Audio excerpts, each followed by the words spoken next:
palët janë të ndara keqasit. Për mendimin tim, një nga gabimet shumë të mëdha kanë qenë gabimet taktike të Zotit Kurti fillimisht, do të ishte pak më, jo pak, po shumë më delikat në momentin kur mori fitore.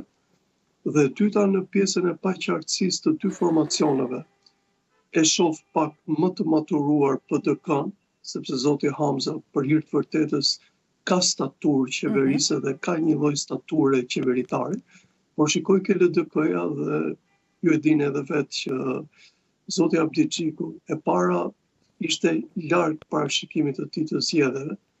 E dyta nuk mjafton një mea culpa e thjesht për rezultatin katastrofik që mori në zgjedhje, por duket që ai pjesën e krizës së partisë së vet do ta përçojë në Parlamentin e Kosovës.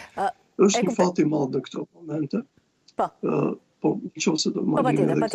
Është një fat i madh shumë për Kosovën në këto momente, që ju e dini Serbia është një krizë paq të madhe. Dhe vetëm në orët e fundit ka një përpjekje që të bëhet takimi i dytë i rektorit të Beogradit, zoti Gjokic me kryeministrin për të arritur një modul ndërmjetës. Por kuptohet që ne duhet ishim shumë më përpara se ata me institucionet tona, po flas në Shumës për shkak se sidomos televizioni juaj kushtohet shumë Kosovës. Duhet ishin shumë më përpara që të mendojmë për hapat e mëtejshme që do bëjmë për dialogun dhe mbi gjitha për institucionet e tyre. Por ja ku jemi.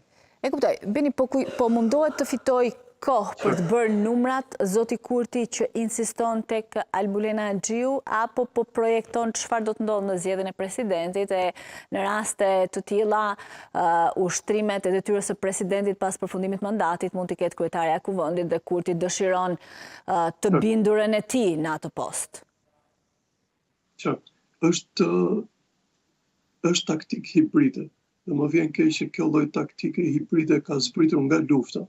Ju e dini që specialistët më të mirë dhe shumë të pakët të luftës atë parashikuan për Rusinë, sepse ju e pat në fillim fare kishte një ngazëllim të botës që thoshte Ukraina e përballoi. Në fakt Rusia me atë që bëri, pothuajse ka dërmuar e ka lodhur jo vetëm Ukrainën, por gjithë Europën. Dhe po zbres në pjesën tonë. Ka një taktik hibride të Zotit Kurti për t'i lodhur kundërshtarët e tij. E para sepse ne dim shumë mirë që ai nuk i ka numrat, po e dyta që është më e dhimbshme është sepse në këtë mënyrë ai do të betonizohet në pushtet.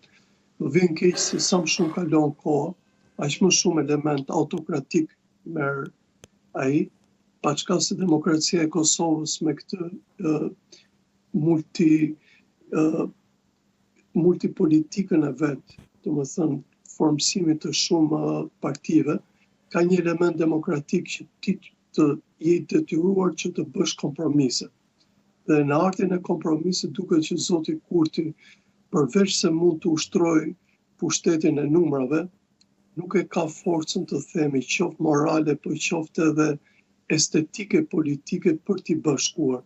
Dhe shikoj për shembull në kronikën tuaj, që nga zonja Kusari, që ka një gjuhë gati të papranueshme, megjithëse ka drejtuar grupin parlamentar, vetë Zoti Kurti, është më delikat Zoti Konjufca, por gjithsesi ai sfumohet për shembull sepse mjafton të dalë ish ministre e jashtme zonja Gërvalla dhe gjërat të kthehen në zero.